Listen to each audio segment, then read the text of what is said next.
ఇదే అంశానికి సంబంధించిన పూర్తి డీటెయిల్స్ మా కరెస్పాండెంట్ దుర్గా అందిస్తారు. దుర్గా,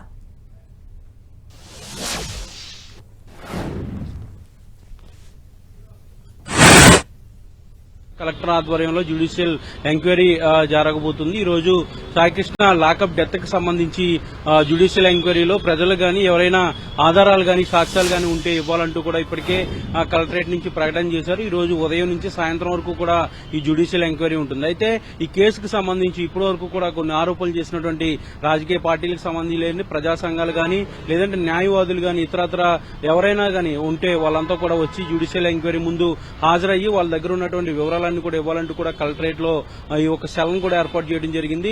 ఈ రోజంతా కూడా ఈ జ్యుడిషియల్ ఎంక్వైరీ జరగబోతుంది. అయితే ఈ కేసుకు సంబంధించి ఇప్పటికే సిట్ అధికారులు కూడా విచారణ చేస్తున్నారు.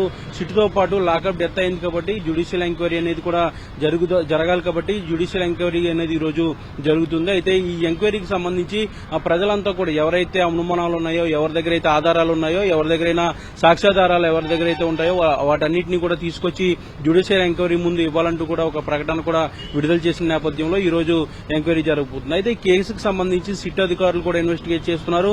ఇప్పటికే ఈ కేసుకు సంబంధించి 6గురిని అరెస్ట్ చేసి రిమాండ్ కి పంపించడం జరిగింది. ఇప్పటికే సీఏ నాగరాజును కస్టడీకి తీసుకోవాలంటూ కూడా సిట్ అధికారులు నిన్న హైకోర్టు కూడా వెళ్లినటువంటి పరిస్థితి. అయితే సీఏ నాగరాజు కూడా తనకు ప్రాణహాని ఉందని కోర్టుకు లేఖ రాసినటువంటి నేపథ్యం. మొత్తం ఈ వ్యవహారానికి సంబంధించి సాయికృష్ణ కేసుకు సంబంధించి అసలు ఆ బాడీని ఏం చేశారు, ఎందుకంటే లాకప్ డెత్ అయిందనేది సిట్ ఆల్రెడీ ధృవీకరించింది. కోర్టుకు కూడా ఇచ్చినటువంటి రిమాండ్ రిపోర్ట్ లో ఆల్రెడీ చెప్పినటువంటి నేపథ్యంలో అసలు బాడీని ఏం చేశారో, ఏ విధంగా మాయం చేశారనే అంశానికి సంబంధించి వివరాలన్నీ తెలుసుకోవాలంటే ఖచ్చితంగా సీఏ నాగరాజుతో పాటు మిగిలిన వాళ్ళందరినీ కూడా కస్టడీకి ఇవ్వాలంటూ కూడా సిట్ అధికారులు పిటిషన్ దాఖలు చేశారు. నిన్న కృష్ణలంక పోలీస్ స్టేషన్ లో కొన్ని కీలకమైనటువంటి ఆధారాలు దొరికాయంటూ కూడా సిట్ పేర్కొంది. ముఖ్యంగా మరకలు ఉన్నటువంటి లాఠీ, అదేవిధంగా కాలినటువంటి బూడిదతో పాటు సగం కాలినటువంటి ఇనప సంఖ్యలు కూడా ఉన్నాయంటూ కూడా సిట్ అధికారులు చేసినటువంటి రిపోర్ట్ నేపథ్యంలో ఈ అంశానికి సంబంధించి జ్యుడిషియల్ ఎంక్వైరీ అయితే ఈ రోజు జరగబోతుంది. కేసుకు సంబంధించి ఎవరి దగ్గరైనా సరే విషయాలు ఏమైనా ఉంటే వాటన్నింటినీ కూడా జ్యుడిషియల్ ఎంక్వైరీ ముందు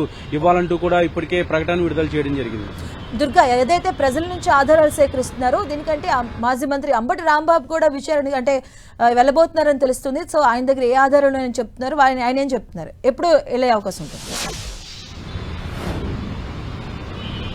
అయితే ఈ కేసుకు సంబంధించి మొదటి నుంచి కూడా మాట్లాడుతున్నటువంటి అంబటి రాంబాబు ఈ రోజు జ్యుడిషియల్ ఎంక్వైరీ ముందు హాజరు కాబోతున్నారు. 11:30 గంటలకు ఆయన కలెక్టరేట్ కు వచ్చి జ్యుడిషియల్ ఎంక్వైరీ ముందు తన దగ్గర ఉన్నటువంటి ఆధారాలు, ఎందుకంటే ఈ కేసుకు సంబంధించి మొదటి నుంచి కూడా ఆయన పెద్ద ఎత్తున మాట్లాడుతున్నారు. దాంతోపాటు అటు సీఏ నాగరాజు, అదేవిధంగా సిపి, అలాగే ఉన్నతాధికారులు ఇందులో ఇన్వాల్వ్ అయి ఉన్నారంటూ కూడా ఆయన చెప్తున్నటువంటి నేపథ్యంలో తన దగ్గర ఆల్రెడీ ఫోటోగ్రాఫ్స్ కూడా ఏదైతే సాయికృష్ణ కస్టోడియల్ టార్చర్ కు సంబంధించి గోర్లు పీకినట్టు ఫోటోగ్రాఫ్స్ కూడా గతంలో ఆయన మీడియాకు చూపించారు. కాబట్టి ఆ చూపించినటువంటి ఫోటోగ్రాఫ్స్ ఎక్కడి నుంచి వచ్చాయి, ఎలా వచ్చాయి, తన దగ్గర ఉన్నటువంటి ఆధారాలు ఏంటి, చేస్తున్నటువంటి ఆరోపణలకు సంబంధించినటువంటి సాక్ష్యాధారాలు ఏంటి, వీటన్నింటి నేపథ్యంలో ఈ రోజు అంబటి రాంబాబు కూడా జ్యుడిషియల్ ఎంక్వైరీ ముందు హాజరు కాబోతున్నారు. 11:30కు ఆయన వచ్చి తన దగ్గర ఉన్నటువంటి ఆధారాలు, తనకున్నటువంటి అనుమానాలు, దానికి సంబంధించినటువంటి సాక్ష్యాధారాలు వీటన్నింటినీ కూడా జ్యుడిషియల్ ఎంక్వైరీ ముందు ఆయన చూపించబోతున్నారు. దీంతో పాటు ఈ కేసుకు సంబంధించి ఎవరి దగ్గర అయితే ఆధారాలు ఉన్నాయో, ఎవరి దగ్గర అయితే సాక్ష్యాధారాలు ఉన్నాయో వాటన్నిటిని కూడా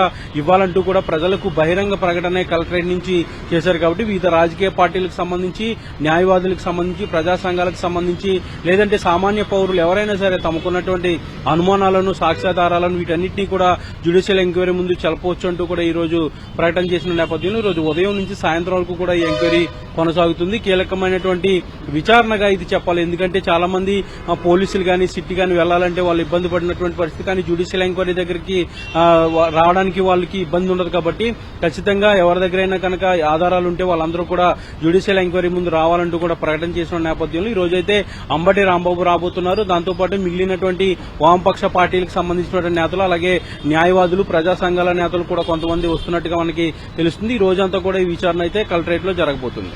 థ్యాంక్ యూ దుర్గా.